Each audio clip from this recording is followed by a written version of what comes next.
Hello and welcome to the Whispering Worlds channel. Are you ready to explore a story that delves into the raw complexities of love, betrayal, and resilience? This emotional journey invites you to become part of Mark, Karen, and Ethan's world, a family torn apart by choices and stitched together by hope. Feel the weight of Mark's heartbreak as he picks up the pieces, Karen's struggle to find redemption, and Ethan's innocent attempts to navigate a world forever changed. Join in to witness how love takes unexpected turns. There are moments in life when you look back and wonder if there were signs, tiny flags fluttering in the distance, warning you of the storm to come. For me, it began with a gym membership, a simple, unassuming decision that I encouraged wholeheartedly. "You've been talking about it for months, Karen," I said, handing her the glossy brochure. "Why not give it a shot? It'll be good for you." She smiled, leaning over to kiss me on the cheek. "Thanks, Mark. I think I will." Her smile was warm, genuine even, and I felt a pang of pride in her enthusiasm. I didn't know then that this was the first crack in the mirror of our marriage. Karen started the gym routine enthusiastically, her days carefully structured around sessions with her new trainer, a man whose name would come to haunt me later, Jordan. I didn't think much of it at first. She seemed happier, more vibrant, as if she'd shed the weight of being a stay-at-home mom to our 5-year-old son, Ethan. I noticed her confidence growing, her laughter more frequent, and I welcomed the change. "Daddy, Mommy's at the gym again?" Ethan asked one evening while I was helping him with his Lego tower. "Yeah, buddy," I replied, adjusting a wobbly block. "She'll be back soon." I wanted to believe it was that simple, but soon began to stretch into later nights. At first, her excuses seemed plausible. "Training runs late sometimes," Karen explained, slipping into bed long after Ethan had gone to sleep. "Jordan's really helping me push my limits." I'd nod, half asleep, trying to suppress any unease. But the unease grew. Weeks turned into months, and the changes in her were undeniable. She was wearing brighter clothes, spending more time on her hair and makeup, and texting incessantly. The casual familiarity we once shared began to fade. I'd try to talk to her in the evenings, but her responses were clipped, distracted. "Oh, it's just the girls," she said one night when I caught her smiling at her phone. She waved it off, but the laughter didn't reach her eyes. One evening, as I was tucking Ethan into bed, Karen's phone buzzed on the counter. The name Jordan flashed on the screen. My stomach churned. I stared at it, tempted to pick it up, to see what secrets it might reveal. But I didn't touch it. I didn't have to. A man knows when his wife's heart is elsewhere. The cracks widened when Karen began skipping family outings. She'd cite gym events or personal errands that always seemed to coincide with her trainer's schedule. One Saturday, as Ethan and I played soccer at the park, I spotted her across the field, laughing animatedly with Jordan. She looked carefree in a way I hadn't seen in years.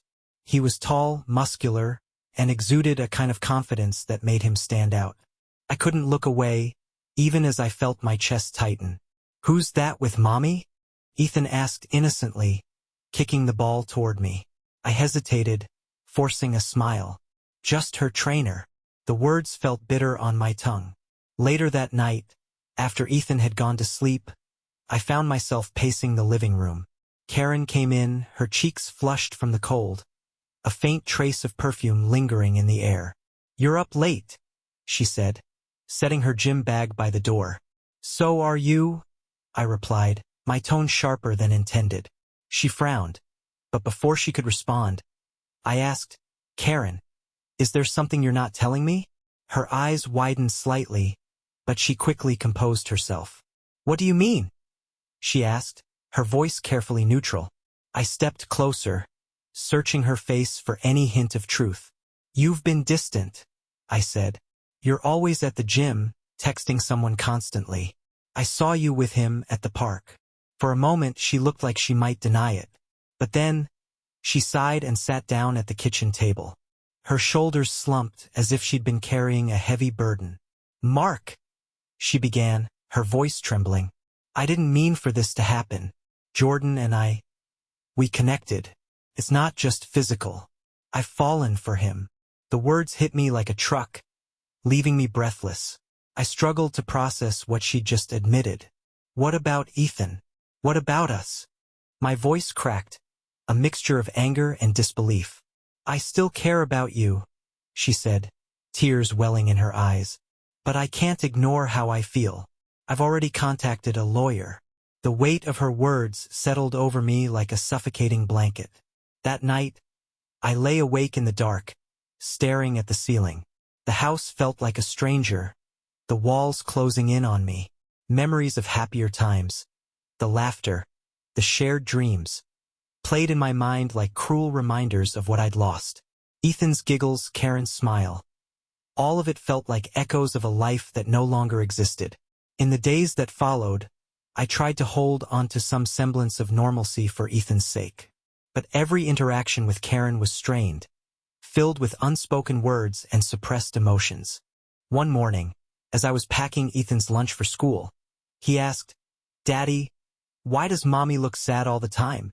I knelt down to meet his curious eyes, my heart breaking. "Sometimes grown-ups go through tough times, buddy. But we're always here for you. Okay?" He nodded, but his expression told me he didn't fully understand. The inevitable finally came when Karen moved out, leaving behind an emptiness that seemed to echo through every corner of the house. I stood at the doorway with Ethan, watching her drive away, and I knew my world had changed forever. The silence was the hardest part. When Karen left, the house seemed to sigh in resignation, the quiet settling into every corner like an unwelcome guest. Ethan noticed it too, though he didn't say much. His questions about Karen were careful, as if he could sense the weight behind every answer. "Is Mommy coming home for dinner tonight?" he asked one evening, his little hands gripping the edge of the table as I served his favorite spaghetti. "No, buddy. She's staying at her new place tonight," I said, keeping my voice steady. He nodded, but the slump in his shoulders was impossible to miss. Adjusting to life without Karen was a process filled with awkward starts and raw emotions. I took over all the little tasks she used to handle: lunch prep, school drop-offs, bedtime stories. First, I was terrible at it. Ethan's peanut butter sandwiches turned into clumsy messes, and I stumbled over words during story time. But I learned because I had to. Work became my anchor. I'd bury myself in spreadsheets and client meetings, anything to keep my mind occupied. My colleague and friend, David, noticed the change almost immediately. "You're looking like you haven't slept in days," he said, leaning against my office door one afternoon. I glanced up from my computer and forced a chuckle. "Parenting solo. It's a full-time gig." David frowned and stepped inside, closing the door behind him. "Mark, if you need time off, take it. No one's going to blame you." I appreciated his concern, but time off sounded like the worst idea. It meant sitting in that house with nothing but my thoughts and the glaring absence of Karen. "Thanks, but I'm fine," I said, offering a weak smile. "Just need to find a new rhythm." Ethan and I developed a routine that was ours alone. Weeknights were for homework and simple dinners. Saturdays became Dad and Ethan Day, filled with trips to the park, ice cream runs, and messy arts and crafts projects at the dining table. One evening, as we worked on a finger-painting masterpiece, Ethan looked up at me with a curious expression. "Daddy, do you miss Mommy?" he asked, his small hands covered in blue paint. The question hit me harder than I expected. I set down my brush and met his gaze. "I do, buddy. But what matters most is that we're okay. You and me, we're a team."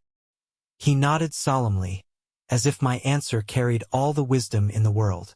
The gym loomed large in my thoughts, a place I now associated with betrayal. But I couldn't avoid it completely. One Saturday, Ethan asked if we could go swimming at the local pool, which happened to be attached to the same fitness center Karen used to frequent. I hesitated but agreed, knowing he'd been looking forward to it all week. As we walked through the lobby, memories of Karen in her gym clothes, laughing and carefree, resurfaced like old wounds. Ethan, oblivious to my discomfort, tugged at my hand. "Come on, Daddy. Let's race." His laughter brought me back to the moment. We spent the afternoon splashing and racing in the pool, his joy infectious.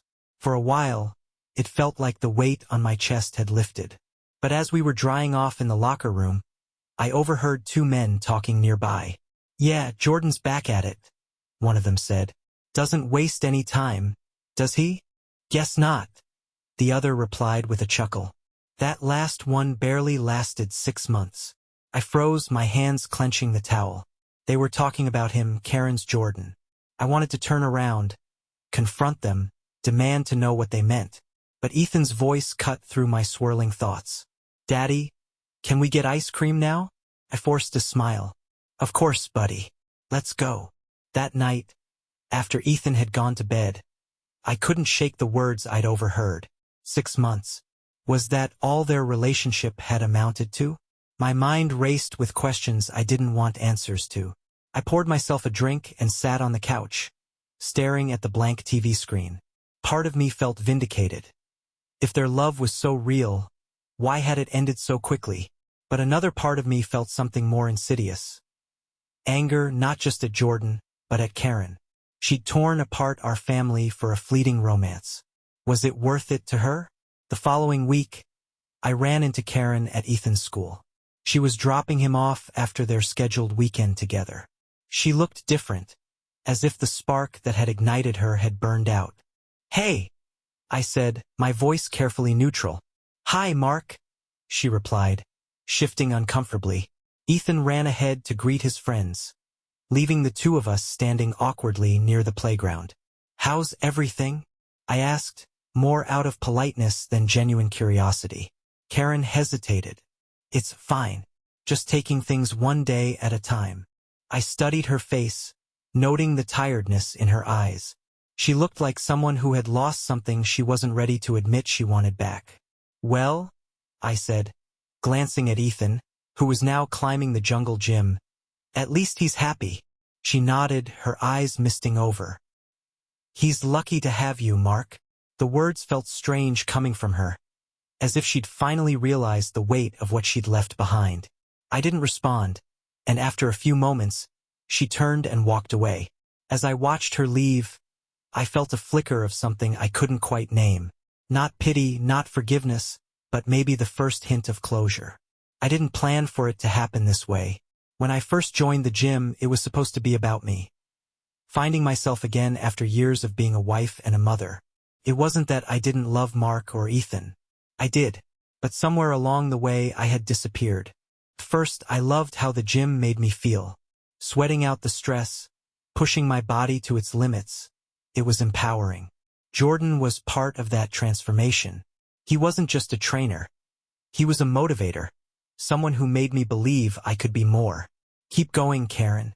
You've got this," he'd say, his voice steady, his eyes locked on mine. And I did.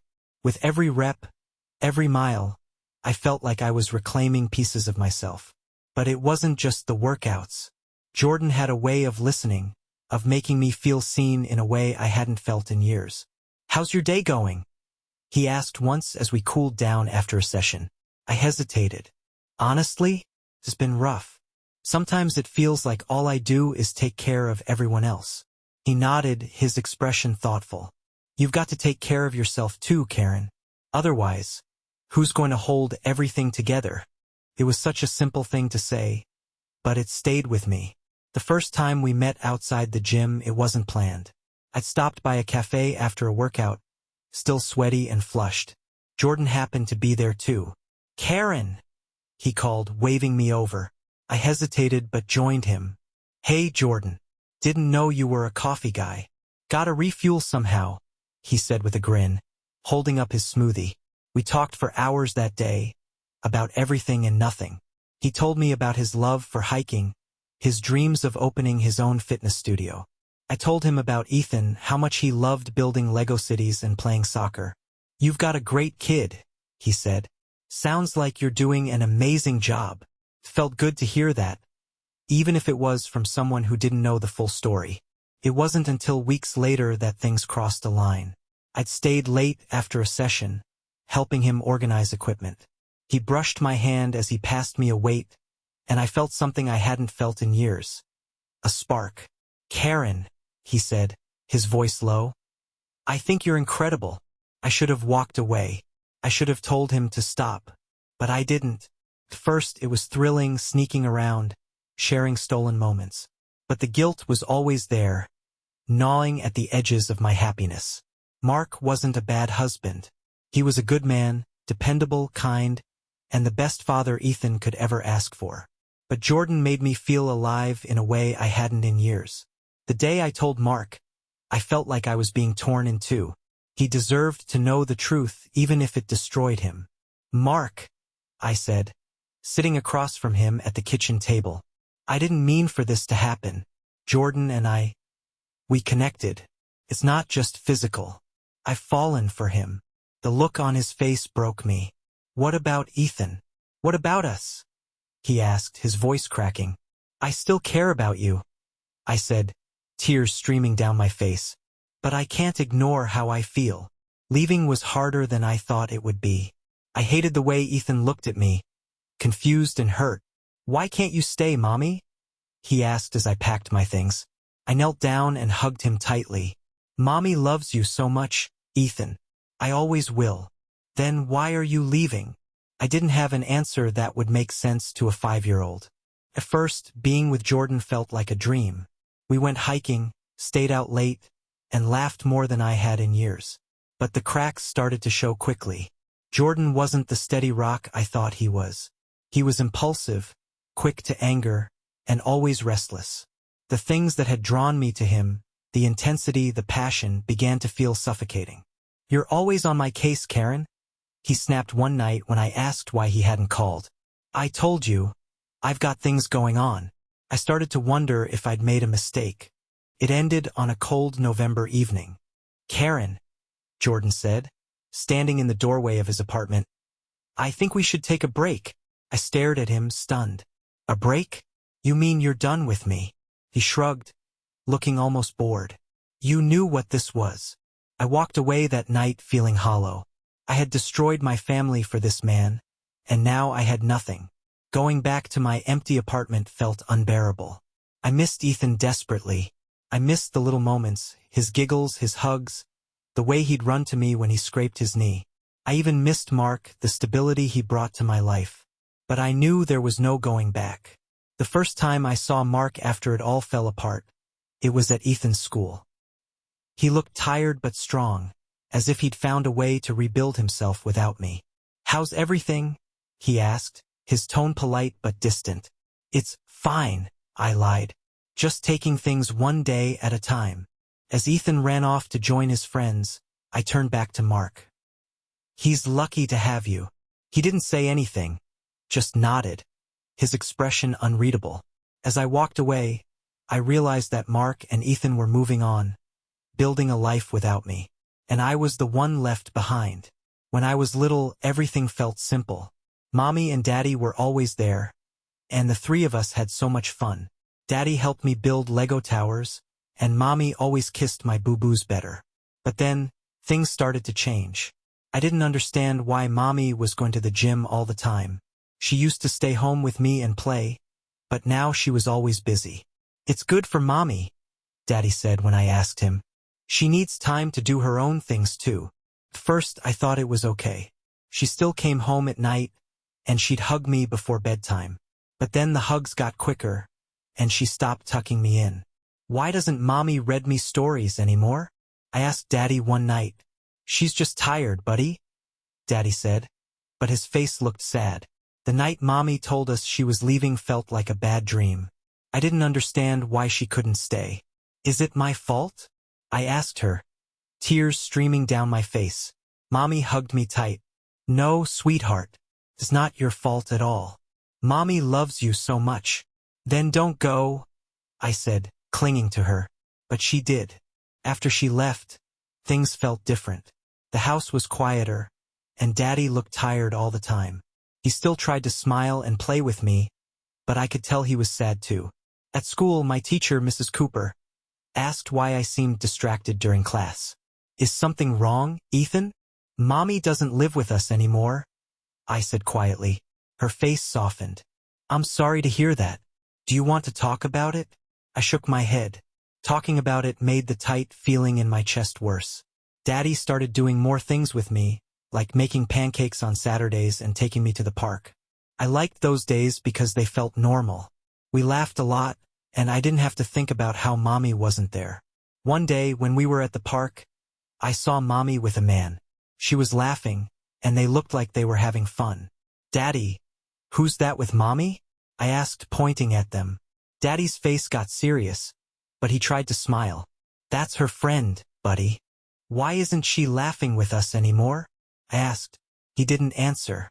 I tried to like the weekends I spent with Mommy, but they felt strange.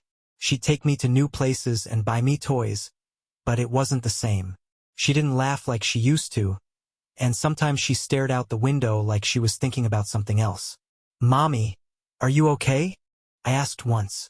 She smiled, but her eyes looked sad. "Of course, sweetheart. I'm just tired." She was tired a lot now. One day at school, some kids were talking about their families. "My mom and dad took me to the zoo," one boy said. "My mom's making cupcakes for my birthday," said another girl. I stayed quiet. When they asked me what my parents were doing, I just shrugged. "My mommy doesn't live with us anymore," I finally said. The other kids looked at me funny, and I felt my face get hot. I liked being with Daddy the best. He always made me feel better, even when I felt sad about Mommy. One night, when I couldn't sleep, I went to his room. "Daddy," I whispered, standing by his bed. He sat up quickly. "What's wrong, Ethan?" "I miss Mommy," I said, climbing onto the bed. He hugged me close. "I know, buddy. I miss her too. But we're going to be okay. You and me, we're a team. Remember?" "Yeah," I said, snuggling into his shoulder. "A team." One weekend, when Mommy dropped me off at school, I noticed she didn't look happy. Her eyes were red, like she'd been crying. "Mommy, are you okay?" I asked, holding her hand. She knelt down and kissed my forehead. "I'm fine, sweetheart. Just remember, I love you." "I love you too," I said, but it felt like something was wrong. That night, I asked Daddy about Mommy. "Why does Mommy look sad all the time?" He sighed and sat down with me on the couch. "Sometimes grown-ups go through tough times, buddy. It's not because of you. She loves you, and I love you too."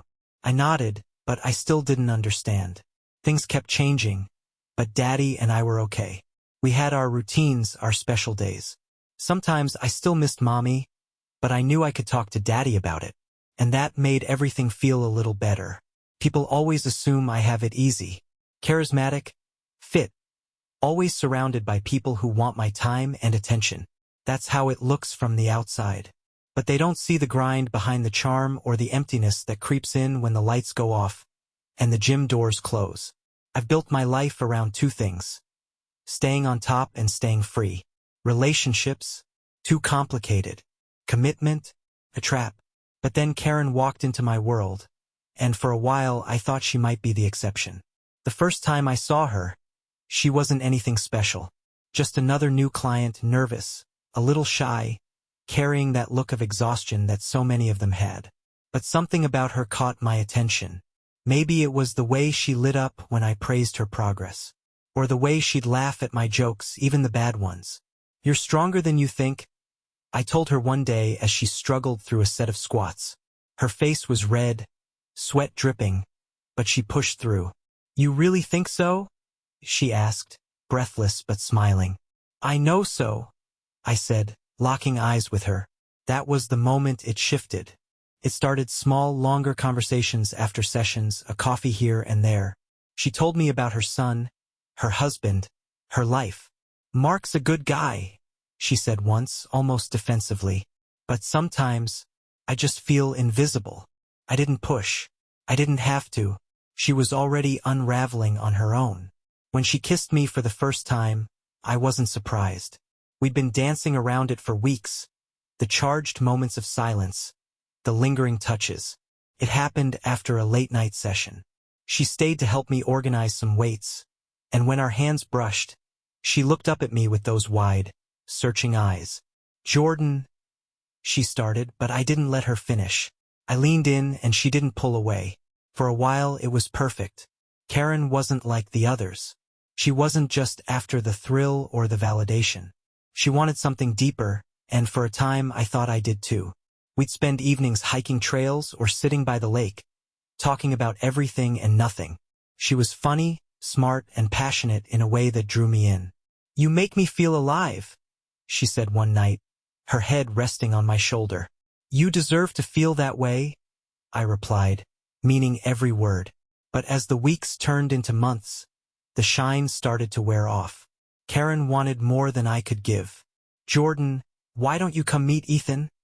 she asked one evening. We were sitting in her car, the air thick with unspoken tension. I hesitated. "I don't think that's a good idea, Karen. He's a kid. He's already dealing with a lot." Her face fell. I want you to be part of my life. All of it." I sighed, running a hand through my hair. "I get that, but this is complicated. Maybe we should slow things down." "Slow things down?"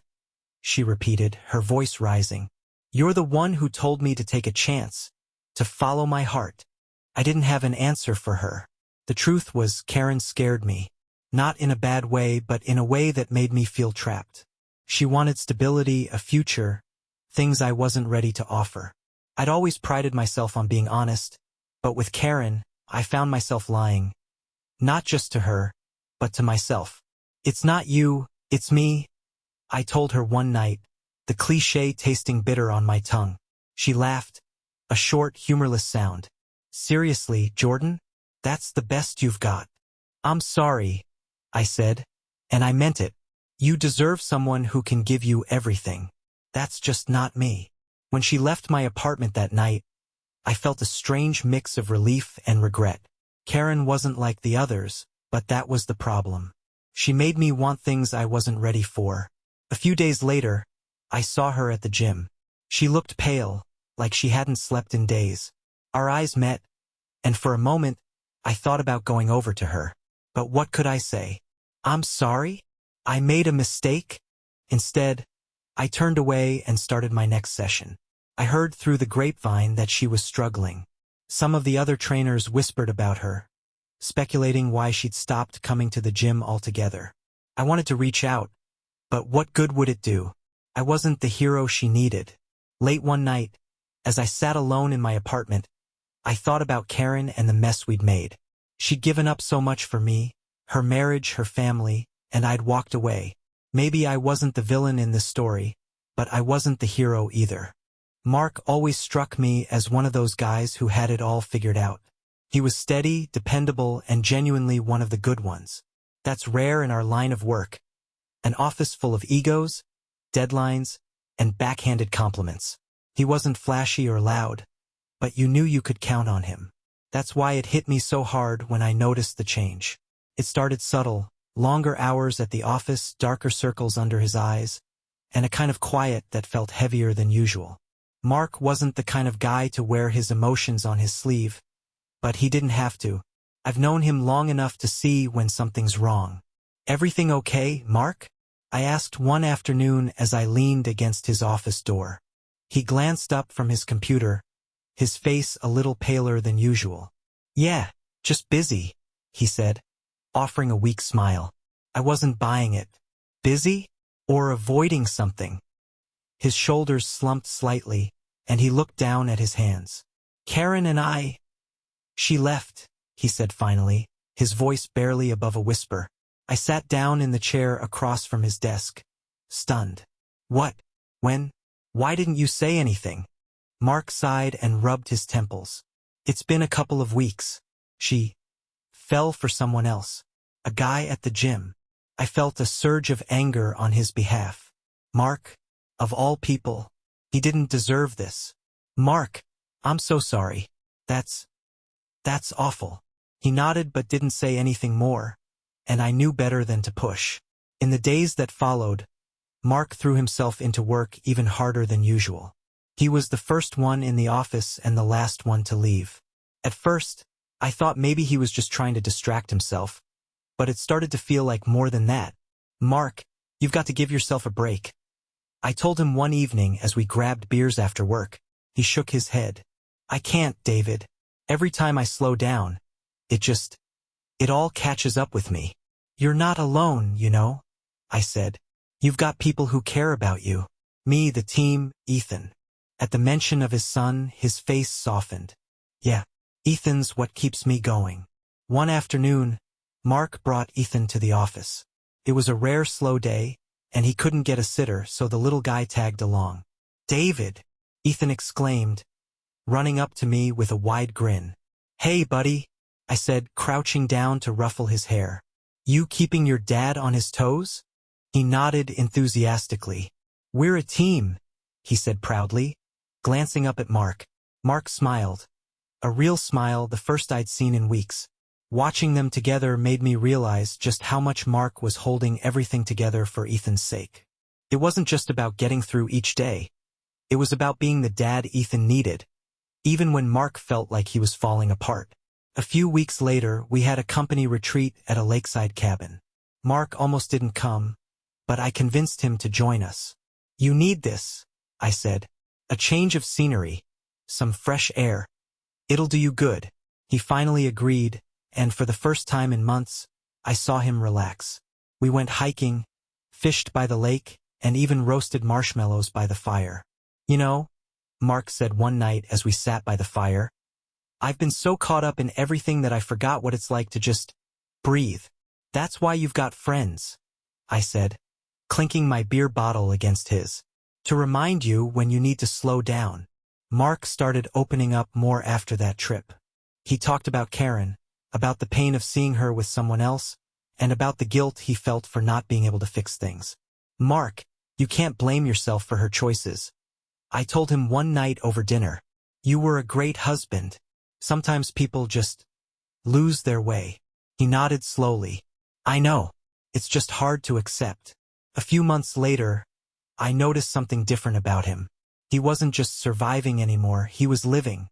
He laughed more, spent more time with Ethan, and even started talking about the future.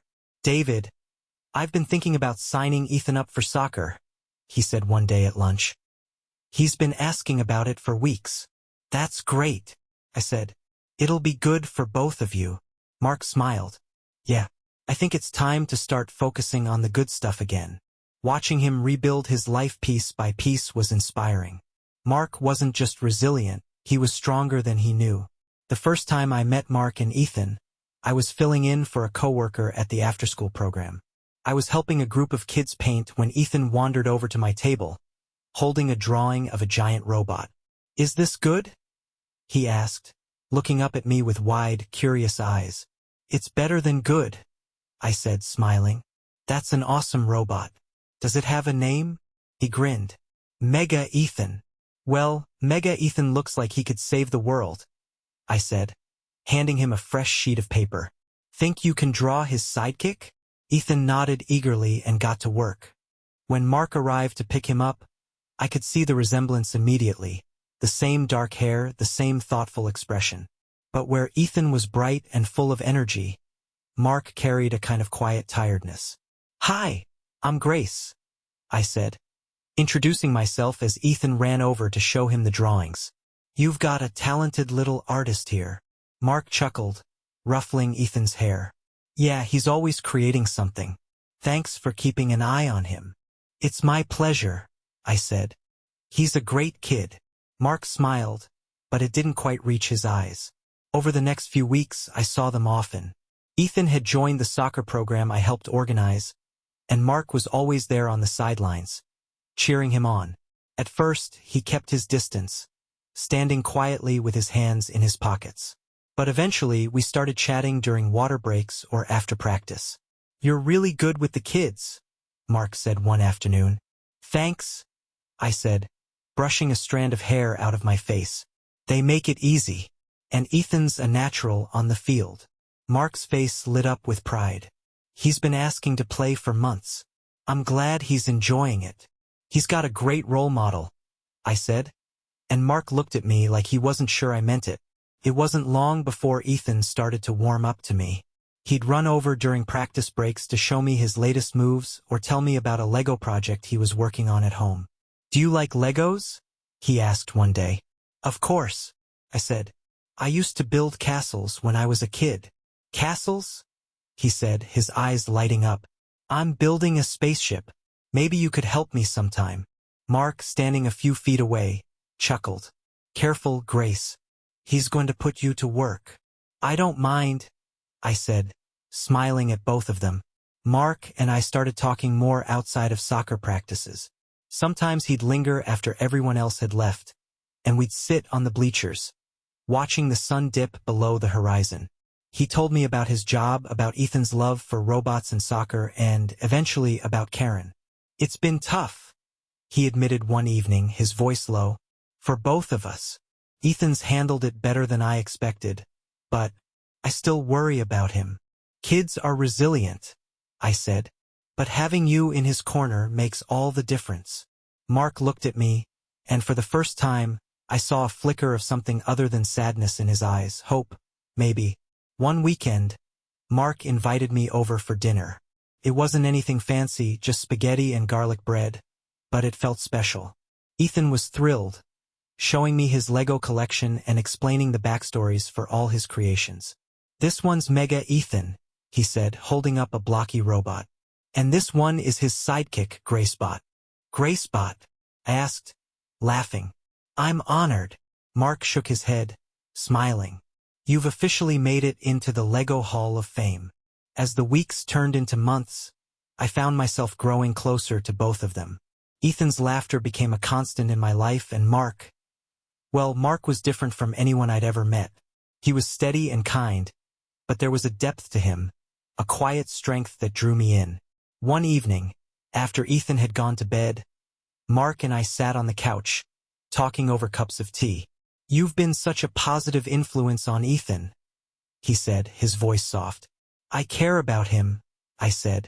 And I care about you, Mark. He looked at me, his eyes searching mine. Grace, I don't know if I'm ready for this. For something new. I reached out and took his hand. I'm not asking for anything you're not ready to give. I'm here, and I'm not going anywhere.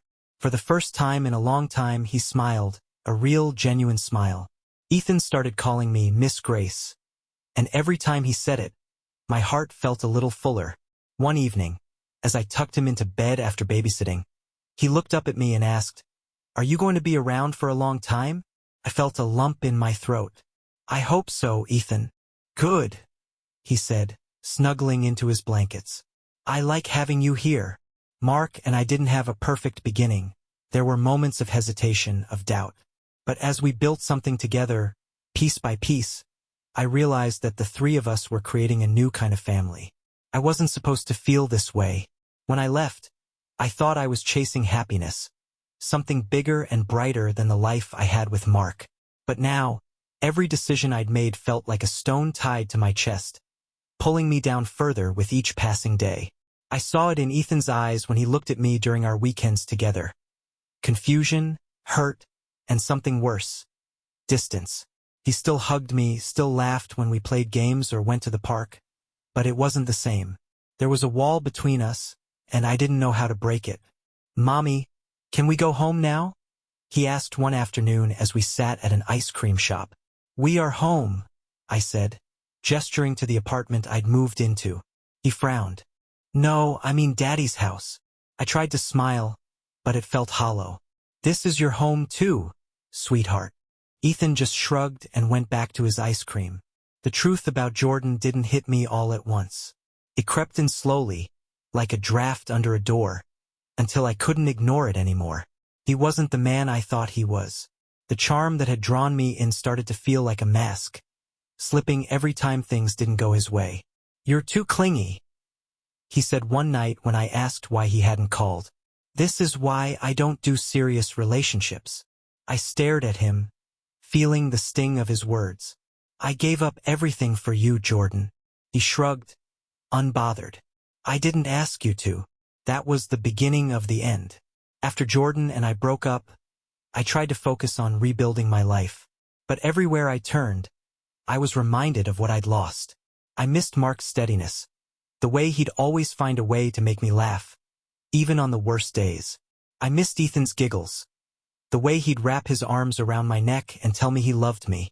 I missed the family I'd thrown away for something that didn't last. One evening, I drove past the old house. The curtains were drawn, but I could see the warm glow of the living room light spilling through the window. For a moment, I imagined Ethan and Mark inside, laughing over one of their silly jokes or building a Lego masterpiece together. I almost knocked on the door, but I stopped myself. What would I say? That I was sorry? That I'd made a mistake? Words felt meaningless in the face of everything I'd done. The first time I saw Grace, I didn't know who she was. It was during one of Ethan's soccer games. I arrived late, and as I approached the field, I spotted her standing beside Mark, her laughter ringing out as Ethan ran up to them, waving excitedly. My chest tightened as I watched the three of them together. Grace knelt down to high-five Ethan, her face lit up with genuine affection. "Who is she?" I asked Mark later, trying to sound casual. He glanced at me, his expression unreadable. "Grace. She works with Ethan's after-school program. She seems close to him," I said, my voice quieter than I intended. Mark didn't reply, and I felt a pang of something I didn't want to name. Over the weeks, I noticed Grace more and more. She was always there, laughing with Ethan, talking with Mark. It was clear that she cared about them, and that they cared about her. The realization hit me hard. She was stepping into the space I'd left behind. One afternoon, as Ethan packed up his soccer gear, I asked him about her. "Do you like Miss Grace?" He grinned. "Yeah, she's really fun. She helps me build Legos, and she comes to all my games." I swallowed the lump in my throat. "That's nice, sweetheart." He looked up at me, his expression serious. "Mommy, are you sad?" I forced a smile. "No, baby. I'm just happy you have people who care about you." The next time I saw Mark, I worked up the courage to say what had been weighing on me for weeks. "Mark, can we talk?" He nodded, stepping away from the group of parents at the game. "What's on your mind?" I hesitated, searching for the right words. I wanted to say I'm sorry, for everything, for how I handled things, for what I put you and Ethan through. Mark studied me for a long moment. "Karen, I appreciate that, but we've moved on. Ethan and we're okay now." His words were kind, but they felt like a door closing. "Grace is good for him," I said, forcing the words out. "She is," Mark agreed. "But you're still his mom, Karen. That's never going to change." The lump in my throat returned, and I nodded, tears threatening to spill. As I drove home that evening, I realized that I couldn't undo what I'd done. I couldn't go back and rewrite the choices I'd made. But maybe, just maybe, I could find a way to be a better version of myself, for Ethan's sake if nothing else. Life had a way of surprising me. If you told me a year ago that I'd be standing on the sidelines of a soccer field with someone like Grace, laughing as Ethan ran up to show off his latest goal, I wouldn't have believed you. But here I was, and for the first time in a long time, things felt good. Grace had become a steady presence in our lives, effortlessly fitting into the spaces I thought would always feel empty. It wasn't just the way she cared for Ethan, though that mattered more than I could put into words. It was the way she saw me, not as someone broken or struggling, but as a man capable of rebuilding. One Friday evening, after Ethan had gone to bed, Grace and I sat on the back porch, sipping tea and watching the stars. "You're quiet tonight," she said, nudging my arm gently. "Just thinking," I replied. "About?" I hesitated, then looked at her. "About how much things have changed. How much you've changed them." Grace tilted her head, her expression soft. "Change isn't always a bad thing, Mark. Sometimes it's exactly what we need." Her words lingered with me long after she left that night. Karen had been quieter lately. She still showed up for Ethan's games and made an effort during her weekends with him, but there was a distance in her I couldn't quite place. One Saturday, she approached me after a game. Ethan was playing with his teammates nearby, his laughter carrying across the field. "Mark, can I talk to you?" she asked. I nodded, gesturing for her to sit on the nearby bleachers. "I've been doing a lot of thinking," she began, her voice steady but low. "About us. About what I did." I waited, sensing this wasn't something I should interrupt. "I know I can't fix what I broke," she said, her hands clasped tightly in her lap. "But I want to be better for Ethan. He deserves that. For a moment, I didn't know what to say. There was a time when hearing those words would have felt like a lifeline, a chance to salvage something. But now they felt like closure. "You're doing the right thing, Karen," I said finally. "Ethan needs you, and he needs you to be okay. That's what matters now." She nodded, tears glistening in her eyes. That evening, as Ethan and I worked on a Lego spaceship together, he looked up at me with a thoughtful expression. "Daddy, do you think Mommy's happy?" he asked. I paused, surprised by the question. "I think she's trying to be, buddy." Ethan nodded slowly, his little hands carefully attaching a wing to the ship. "I hope she is. I want her to be happy." I hugged him tightly, my chest aching with pride and sadness all at once. "You've got a big heart, Ethan. Don't ever lose that." Grace and I started to talk about the future, cautiously at first, but with growing certainty. One evening, as we sat in the living room watching a movie, she turned to me and said, "Mark, do you ever think about what's next? For us?" I looked at her, taking in the warmth in her eyes and the steadiness of her presence. "I do," I said, "and for the first time in a long time, I'm not afraid of it." Her smile was the kind that made everything feel possible. Ethan noticed the changes too. He'd started calling Grace Miss Grace, with a kind of fondness that made my heart swell. One afternoon, as we were driving home from soccer practice, he said, "Daddy, do you think Miss Grace will stay with us forever?" I glanced at him in the rearview mirror, his wide eyes filled with hope. "I hope so, buddy. I really do." He nodded, satisfied with my answer, and went back to talking about his plans for a new Lego city. The pieces of my life were finally coming together, not in the way I'd imagined years ago, but in a way that felt right. Grace wasn't just filling a void. She was helping me build something new, something strong. And as I watched Ethan play in the backyard that evening, his laughter ringing out like music, I realized that we weren't just healing. We were thriving. It was a sunny afternoon when everything came full circle. The air was crisp, the kind of day where the light feels golden and everything seems sharper, clearer. Ethan had a soccer game that morning, and Grace and I had spent the afternoon helping him build his latest Lego masterpiece. A towering city with skyscrapers, spaceships, and a park he insisted was for all the mini people to have fun. As I stood back, watching Ethan explain every detail of his creation to Grace, I felt an overwhelming sense of gratitude. Life hadn't gone the way I'd planned, but somehow, we'd found a new path, one filled with moments I never thought I'd have again. Karen arrived that evening to pick Ethan up for her weekend. She looked different. Not in a dramatic way, but there was a softness to her that hadn't been there in a long time. "Hi, Mark," she said as she stepped onto the porch. "Ethan ready?" "He's just grabbing his bag," I said, holding the door open for her. She hesitated, glancing at the living room where Ethan and Grace were laughing over a Lego spaceship. "He seems happy," she said, her voice quiet. "He is," I replied. "He's thriving."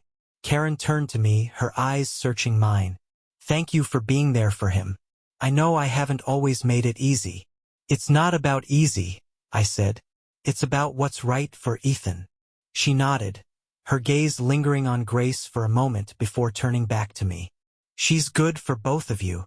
"She is," I said simply.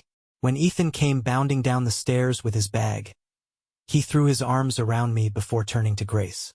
"Bye, Miss Grace. Don't forget, we're building the moon base next week." She laughed, ruffling his hair. "I wouldn't miss it for the world, buddy." Karen watched the exchange with a faint smile, and I could see the emotions flickering across her face. Regret, longing, maybe even a touch of acceptance.